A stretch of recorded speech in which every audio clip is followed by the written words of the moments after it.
नमस्कार दर्शकों, स्वागत आप सभी का हमारी इस खास चर्चा में। आपके साथ मैं हूं ऐश्वर्या। डॉक्टर को हमारे देश में भगवान का दर्जा हासिल है और वो परिवार जिसका मरीज अस्पताल में भर्ती हो उसके लिए अस्पताल किसी मंदिर से कम नहीं होता। लेकिन उसी अस्पताल के डॉक्टर, अस्पताल के मालिक, ट्रस्टी, अस्पताल प्रशासन अगर इस बात पे आमादा हो जाए कि वो मरीज की मौत तक का सौदा करेगा, पाई पाई वसूलेगा, तो इससे आप क्या कहिएगा। और यही हमारा आज का चर्चा का मुद्दा है, निजी अस्पताल मौत के सौदागर। लुक लाइक सुसाइड वाला हाल बना रहे थे। प्लीज़ मुझे यहाँ से निकाल दीजिए।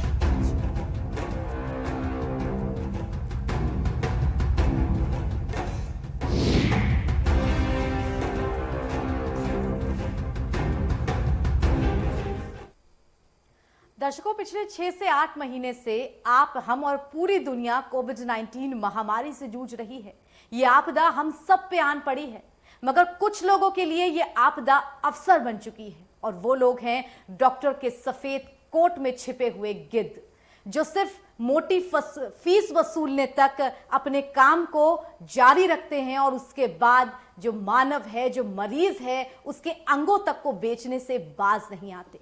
हमारे साथ उस मरीज का पीड़ित परिवार भी जुड़ेगा जिसके ऊपर ये आप बीती हुई है, लेकिन उससे पहले आइए आप सभी को अपनी एक विशेष रिपोर्ट दिखा देते हैं। प्लीज़, अब मुझे नहीं रहना यहाँ पे। बहुत गंदा है। प्लीज़ मुझे यहाँ से निकलवा लो। मैं ठीक हूँ एकदम। गर्दन में दर्द है थोड़ी सी, पट्टा सा बांध रखा था इन लोगों ने, उसकी वजह से लुक लाइक सुसाइड वाला हाल बना रहे थे। प्लीज़ मुझे यहाँ से निकाल दीजिए।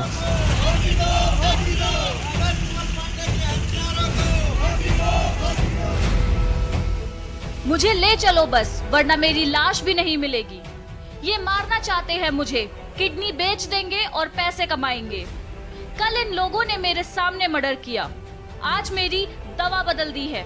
अब जल्दी से यहाँ से निकालो, प्लीज, हाथ जोड़ रहे हैं। प्लीज़ मुझे यहाँ से निकलवा लो। मैं ठीक हूँ। ये व्हाट्सएप चैट है उस कोरोना मरीज की जो अब इस दुनिया में नहीं है। मरीज ने अपने परिजनों से जिस तरह मदद की गुहार लगाई है, उसे सुनकर आप कांप जाएंगे। धरती के भगवान सफेद कोट पहनकर लोगों को कफन बांट रहे हैं। एक नहीं बल्कि राजधानी लखनऊ के कई प्राइवेट अस्पताल मौत के सौदागर बनते जा रहे हैं। राजधानी का इंटीग्रल अस्पताल हो या एरा अस्पताल हो या मर्सी अस्पताल, यहाँ केवल मरीजों को मौत नहीं बांटी जा रही, बल्कि एक कदम आगे बढ़कर मानव अंग की तस्करी भी की जा रही है। इंटीग्रल अस्पताल में भर्ती मरीज ने मरते मरते अपनी बहन से अस्पताल के बारे में चौंकाने वाली बातें बताई हैं। बहुत गंदा है। प्लीज़ मुझे यहाँ से निकलवा लो। मैं ठीक हूँ एकदम। गर्दन में दर्द। तो वहीं पुराने लखनऊ में स्थित एरा अस्पताल की कई ऐसी खबरें सामने आ रही हैं और कुछ यही हालात मर्सी अस्पताल के भी है। पहले गलत ऑपरेशन, फिर हालत बिगड़ने पर मरीज को शिफ्ट करना। फिलहाल हम जिन मरीजों की बात कर रहे हैं उनमें से सिर्फ एक मरीज ही अब इस दुनिया में जिंदा है। बाकी के मरीज सफेद पोश पे घूम रहे कातिलों के हत्थे चढ़ चुके हैं। बहुत गंदा है। प्लीज़ मुझे यहाँ से निकलवा लो। मैं ठीक हूँ एकदम।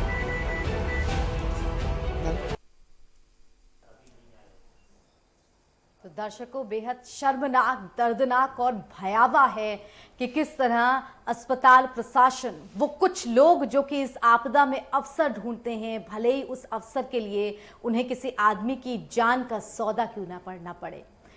हमारे साथ चर्चा में जो पीड़ित, जिनकी आप कुछ देर पहले व्हाट्सएप वीडियो सुन रहे थे, जिनकी मौत हो चुकी है, उनकी बहन हमारे साथ मौजूद हैं, जिनसे वो खुद व्हाट्सएप चैट कर रहे थे अस्पताल में कोविड-19 के लिए आइसोलेशन के दौरान। और उस चैट में उन्होंने कदम दर कदम हर चीज बताई है कि किस प्रकार अस्पताल प्रशासन, उन्हें सब कुछ ठीक वहां पे नहीं लग रहा, वो ठीक हो चुके हैं मगर उन्हें जाने नहीं दिया जा रहा, और क्या क्या चरणबद्ध तरीके से उनके साथ हुआ कि अंततः मरीज की मौत हो जाती है। हमारे साथ युक्ता पांडे जी जुड़ी हुई हैं। युक्ता, स्वागत है आपका। बेहद मुश्किल परिस्थितियों से इस वक्त आपका परिवार जूझ रहा है। हमने बात की आपके पिताजी से भी, आपसे भी जाना। जब शुरुआत हुई आपके भाई को, जब कोविड-19 संक्रमण हुआ और वो अस्पताल में भर्ती हुए, उसके बाद किस तरह से ये सारी चीजें शुरू हुई और कहाँ, कितने दिनों बाद आपको लगना शुरू हुआ कि हाँ कुछ गड़बड़ है वहाँ पर? मेरा भाई 11 सितंबर को कोरोना पॉजिटिव आया था। उसको फीवर था तो उसने टेस्ट कराया था, जिसके साथ मैंने भी अपना कोविड टेस्ट कराया था। तो 11 को हम दोनों का पॉजिटिव आया था, लेकिन उसका फीवर ज़्यादा था। मैंने मजाक में ऐसे ही कह रहा था कि हो सकता है साथ में रहने से हो गया, फैमिली मेम्बर थे। लेकिन 12 को जब मैंने दोबारा अपना टेस्ट कराया तो मेरा नेगेटिव आया। उस दिन से मेरा दिमाग थोड़ा सा उलझा उलझा लग रहा था कि ये कुछ तो गड़बड़ हो रही है हॉस्पिटल में। कोरोना की आड़ में, जैसे आपने कहा ना, आपदा में अवसर, वो चीज़ें हो रही थी।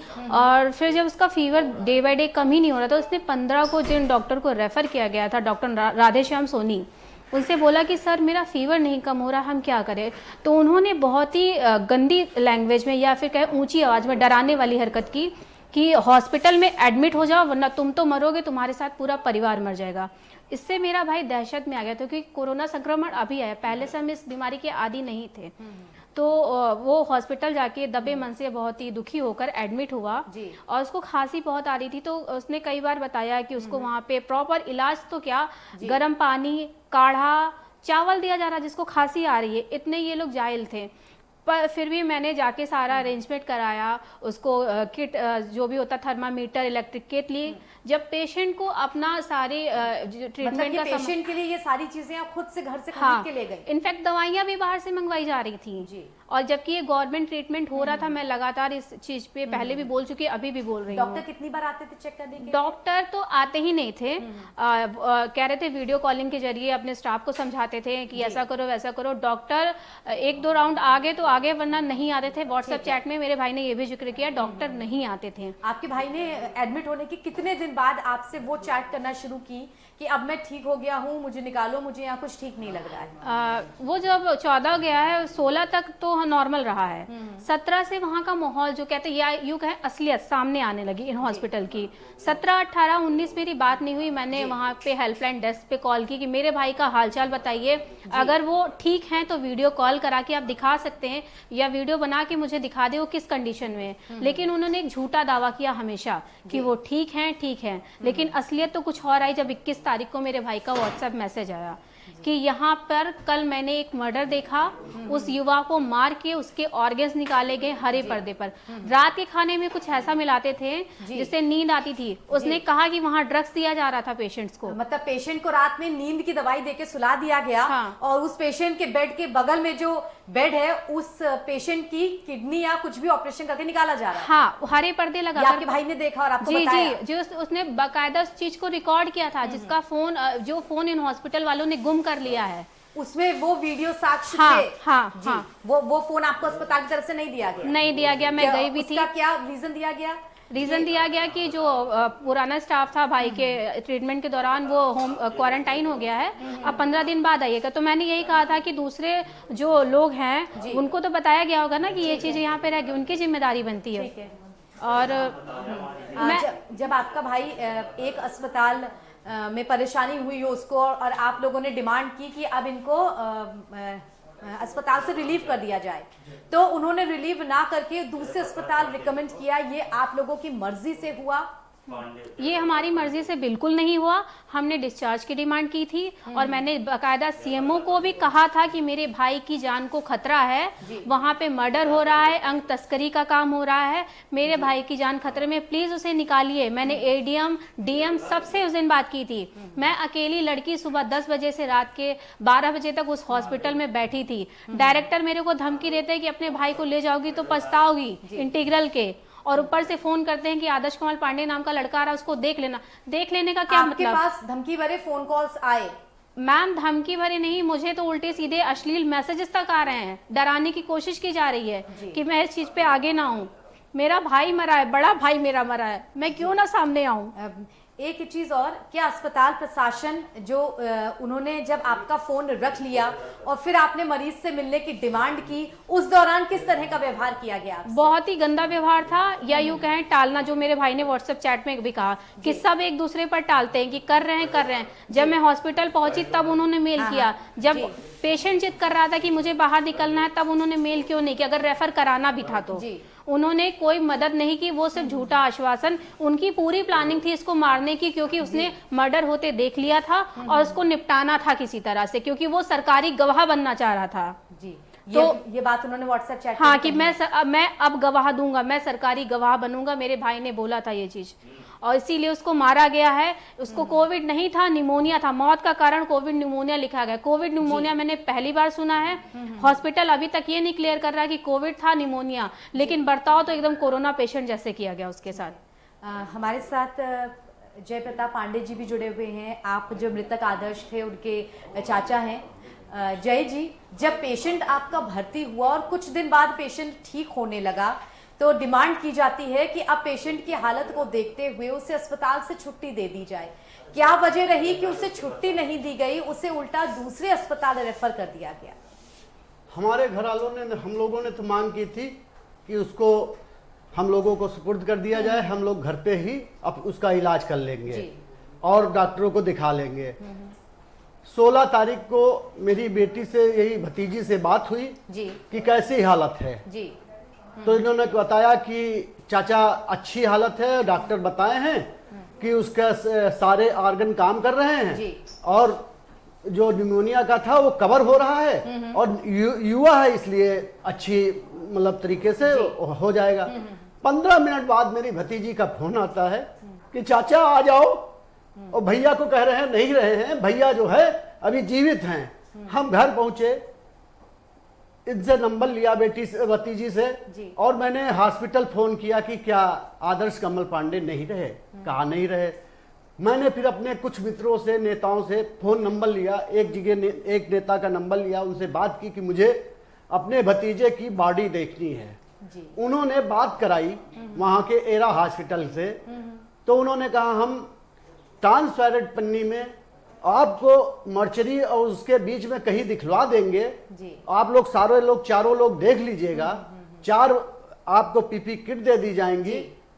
हम जब सुबह वहां 10 बजे पहुंचे तो हमसे कहा जाता है कि 2 आदमी यहां बैठ लो गाड़ी पे, और 2, तो हमने कहा वो दिखाने वाली बात, कहीं वो वहीं देख लेना जा करके जहां अंतिम संस्कार के लिए आप ले जा रहे हैं। अस्पताल में, अस्पताल की मोर्चरी में एम्बुलेंस में रखते समय आपको कहीं भी चेहरा नहीं दिखाया? कहीं नहीं। हम जैसे ही मोर्चरी में पहुंचे, हम और हमारा भतीजा, हमसे 2 लोगों वो जो थे उन्होंने कहा हाथ लगाओ हाथ लगाओ। हम समझ ही नहीं पाए और खट से हाथ लगवाया और खट से गाड़ी में उसको ढकेल दिया। हमने ड्राइवर से कहा कि मुझे देखना है। बॉडी किस चीज में रैप थी? वो नीली पन्नी में ट्रांसपेरेंट नहीं थी। हाँ, ट्रांसपेरेंट नहीं थी, नीली पन्नी में पैक थी, जिसमें कूड़ा फेंका जाता है। और हमने जब ड्राइवर से कहा कि मुझे बॉडी देखनी है, तो ड्राइवर ने कहा कि गाड़ी मैं नहीं चलाऊंगा, इसमें बहुत से ऐसी चीजें निकलती हैं जो हम लोगों को संक्रमित कर सकती हैं, और मैं पीपी किट भी नहीं पहने हुआ हूं, आप लोग वहीं चल के देखिएगा। जब वहां हम पहुंचे तो ये ड्राइवर जो है किनारे किनारे, गोमती नदी के किनारे किनारे लेके चला गया, बहुत जल्दी वहां पहुंच गया। उसके बाद हमारे भाई और पूरा परिवार जो है इधर से गया चौक होते हुए, तो देर लगी। हमारे भतीजे को बहुत गर्म लग रही थी, उसने पीपी किट उतार दी, हमें भी गर्म लग रही थी। हम तब भी 15-20 मिनट खड़े रहे कि आ जाए तो तीनों लोग देख लें। उसके बाद ज्यादा गर्मी लगने के कारण हमको भी पन्नी उतारनी पड़ी, हमने उतार दी। फिर हमारे ये भतीजी और हमारे भाई पहुंचे तो कहा हमें दिखाओ, तो वहां जो बैठा था नगर निगम का कर्मचारी, वो कहता है हम इस पे आंख बंद किए हैं, कान बंद किए हैं, और डीएम का भी आदेश मैं नहीं मानूंगा जी। वो कर्मचारी कह रहा जी। हम लोगों को तो बॉडी नहीं दिखाई गई, हम लोगों को 60 का उल्लू बना करके पीपी कट पहना के चूतिया बनाया गया वहां पे, मतलब सीधे सीधे भाषा में कि पहना दिया गया और उल्लू बना करके छोड़ दिया गया। ठीक है, आपसे पूरी बात हम जानेंगे। इसी बीच यूपी सरकार की तरफ से प्रेस कॉन्फ्रेंस हो रही है, आइए देख लेते हैं।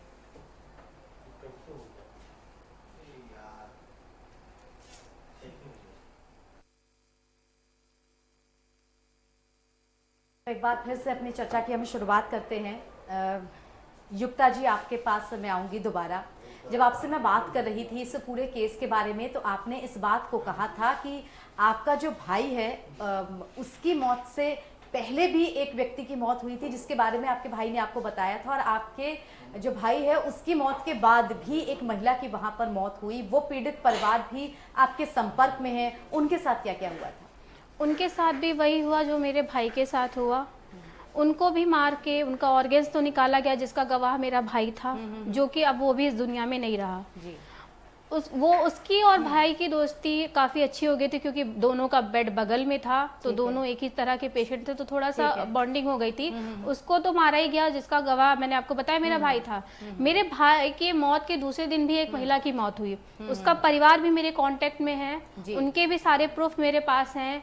और अभी जो कल इंटीग्रल, उन्होंने भी अपने परिवारजनों से इस प्रकार की शिकायत की थी कि वो सही हो गए हैं, उन्हें अस्पताल प्रशासन पर शक हो रहा है कि यहाँ सब कुछ ठीक नहीं है? नहीं, उन्होंने मेरे साथ बात की थी, उनके पिता, तो वो मेरे साथ बात कर रहे थे। मेरा भाई एडमिट था, तो हम दोनों अपने पेशेंट के बारे में बात कर रहे, वो भी अगल बगल बैठ के ही मामले थे। तो उन्होंने अक्सर मुझे कहा कि ठीक हो जाएगा, ठीक हो जाएगा। जब मैं अपने भाई की अस्थियां लेने जा रही थी, तब एक दिन उनका फोन आया कि नहीं रही। तो मैंने कहा क्या हुआ? तो बोले मार दिया, उसकी बॉडी भी नहीं दिखाई। तो हम लोगों को बस एक चीज ही कहना है कि 3 परिवार जो अभी हम एक साथ एक जैसा हादसा हुआ, हमें तो पता भी नहीं कि जो मरा है वो हमारा भाई था या नहीं। बॉडी देखने नहीं दी जाती है, ऊपर से मेरे को धमकियां दी जा रही है कि तुम लड़ोगी तो जो हाल तुम्हारे भाई का वही तुम्हारा होगा। मैं सेफ नहीं हूँ, अपने हिंदुस्तान में सुरक्षित नहीं हूँ, क्योंकि मैं सच्चाई के लिए लड़ रही हूँ। मेरे पास सारे सबूत होते हुए भी मेरी FIR नहीं लिखी जा रही है। ये कौन सा देश है? इसमें न्याय नहीं मिलेगा। मेरा भाई सबसे बड़ा गवाह है, वीडियो गवाह है, व्हाट्सएप चैट गवाह है, हॉस्पिटल में डॉक्टरों से बात हुई, इसकी रिकॉर्डिंग है। 10 मिनट पहले कहते हैं सब कुछ ठीक है, प्लाज्मा भी नहीं चढ़ाते हैं, उसके बाद कहते हैं नहीं रहा। तो ये तो पूरी मौत का खेल ही बना के रखा कि युवाओं को मारो, उनके ऑर्गेन्स निकालो, बस एक यही इन लोगों का काम बचा है। अस्पताल लगातार मौत के सौदागर बन जा रहे हैं। इसका प्रूफ इस केस के जरिए हम लगातार आप लोगों को दिखा रहे हैं। फिलहाल दर्शकों, छोटे से ब्रेक के लिए हम रुकते हैं। ब्रेक के बाद भी हमारी चर्चा जारी रहेगी और जानने की कोशिश करेंगे और आपको बताएंगे वो सारे साक्ष्य जो पीड़ित परिवार के पास हैं, लेकिन इनकी FIR नहीं लिखी जा रही है। आखिर क्यों? छोटा सा ब्रेक, जल्द लौटते हैं। लुक लाइक सुसाइड वाला हाल बना रहे थे, प्लीज़ मुझे यहाँ से निकाल दीजिए।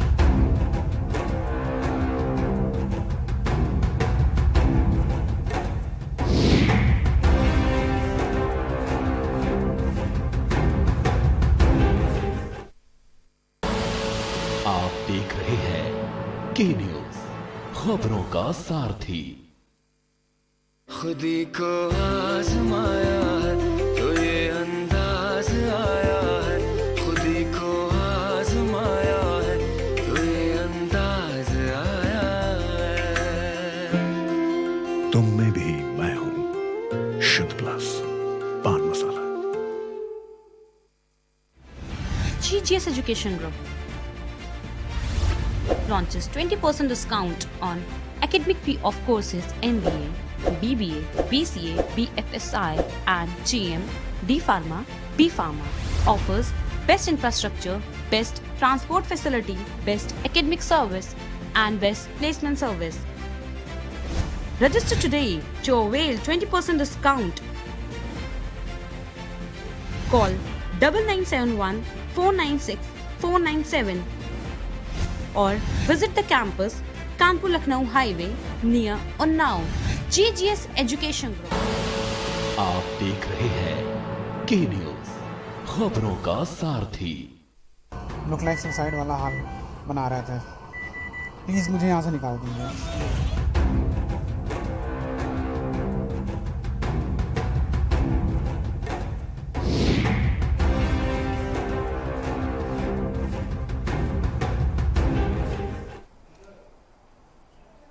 दर्शकों, ब्रेक के बाद आपका स्वागत है। हम लगातार चर्चा कर रहे हैं निजी अस्पताल मौत के सौदागर।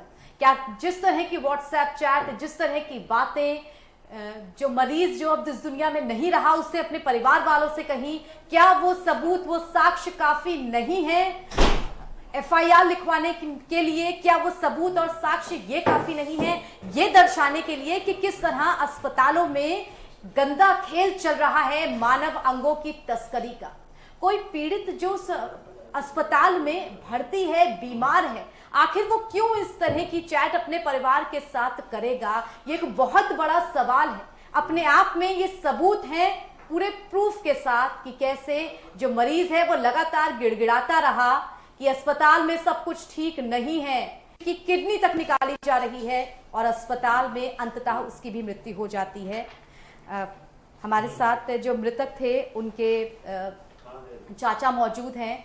आपसे ये जानना चाहेंगे, क्या अस्पताल में किसी तरह के कैमरे या जो मरीज हैं बेड, सीसीटीवी कैमरे या टॉकिंग कैमरे कुछ लगे हैं? जिस आइसोलेशन वार्ड में कोई नहीं जा सकता, डॉक्टर भी बामुश्किल आते हैं, मरीज किस तरह अपने परिवार वालों से बात करेंगे या परिवार वाले किस तरह से जानेंगे कि मरीज की हालत ठीक है?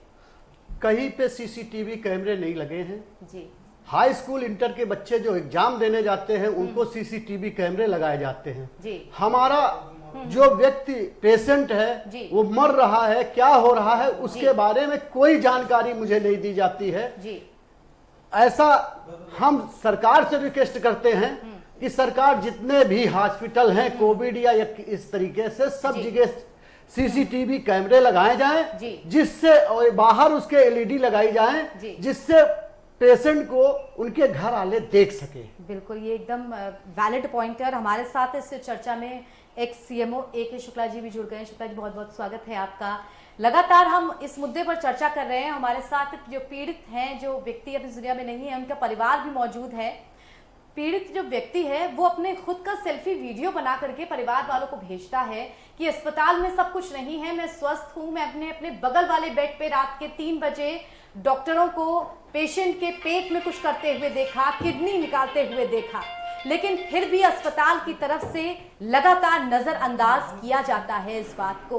पेशेंट ने यह भी बोला कि रात के खाने में नींद की दवाई दे करके पेशेंट को सुला दिया जाता था और फिर उसके साथ रात में क्या होगा किसी को कुछ नहीं पता। सुबह घर वालों को बोल दिया जाएगा कोविड-19 से मौत, डेड बॉडी दिखाई नहीं जाएगी, उसका अंतिम संस्कार हो जाएगा। इस तरह के जो खेल है, पूरा जो मानव अंगों की तस्करी का खेल है जो चल रहा है, कितनी ज्यादा जरूरत है इस पर मॉनिटरिंग करने की गवर्नमेंट की तरफ से?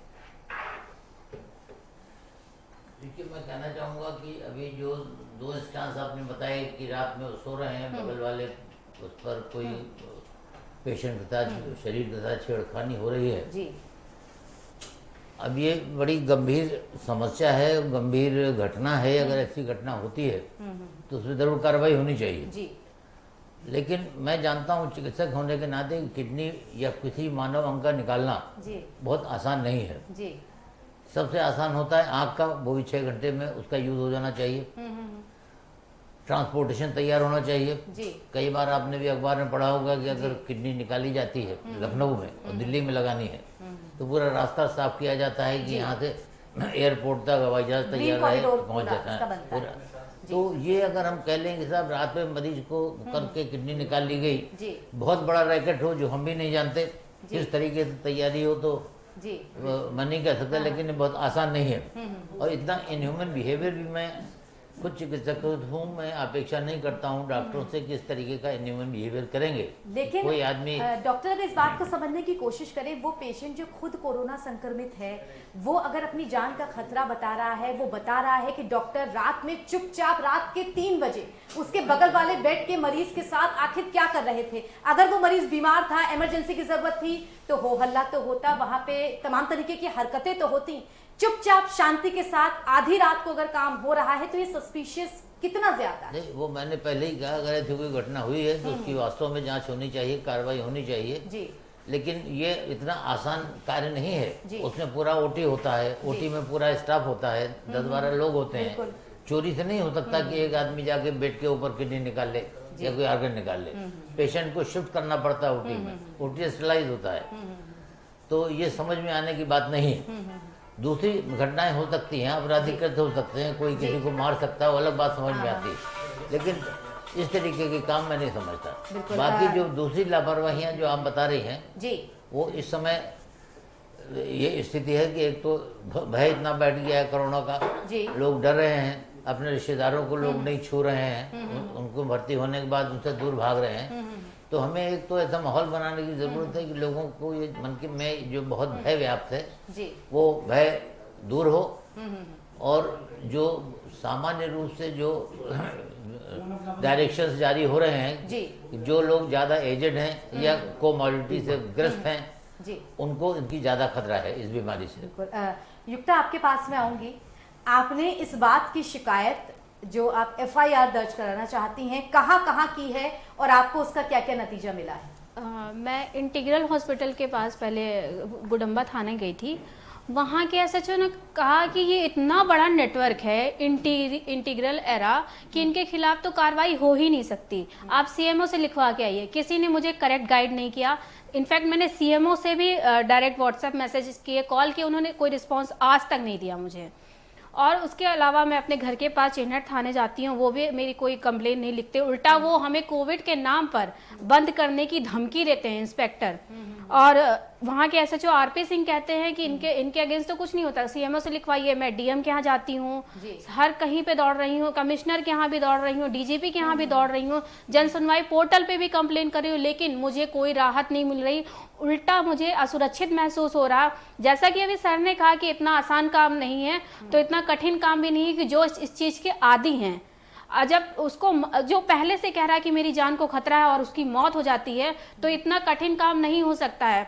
अभी कल ही एक घटना हुई है, उसके बाद भी इतना सब कुछ होने के बाद भी तो इनकी हिम्मत तो बढ़ती जा रही है ना। आखिर इसके पीछे कौन इनका मनोबल बढ़ा रहा है, ये जानने वाली यही सब चिंता का विषय है ना, कि मेरा भाई तो गया, अब किसी और का भाई ना जाए। मेरी माँ की गोद तो सुनी हो गई है, अब किसी और की गोद ना सुनी, क्योंकि जो मेरा भाई मरा है वो मेरे लिए क्या था मैं जान सकती हूँ, हर कोई नहीं जान सकता। आपके परिवार के लिए जो क्षति हुई वो अपूर्णीय है, शायद हम में से कोई भी आपके दुख को साझा नहीं कर सकता। और दर्शकों, इसीलिए हमने यहाँ पर चर्चा का ये मुद्दा रखा है कि आखिर ये लापरवाही, इस तरह के मानव अंगों की तस्करी या किसी भी स्तर पर भ्रष्टाचार इस अस्पताल में हुआ है, तो अब उसका दूसरा शिकार हम और आप आम जनता ना बने।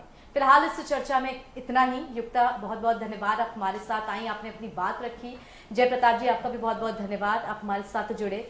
AK शुक्ला जी, आपका भी बहुत बहुत धन्यवाद हमको गाइड करने के लिए कि अस्पतालों के लिए भी ये इतना आसान नहीं है। मानव अंगों की तस्करी एक बड़ा रैकेट होता है, इसको भी समझने की जरूरत है। लेकिन बात वहीं पे आके अटकती है कि आखिर वो बीच का जो लूप होल है वो कौन सा है, क्योंकि जिन्होंने अपनों को खोया वही उसका दर्द पहचानते हैं।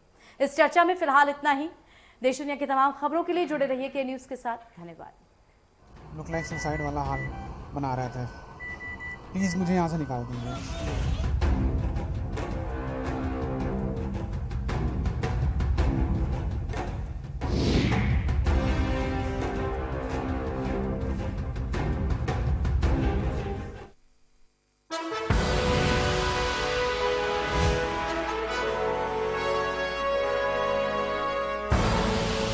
आप देख रहे हैं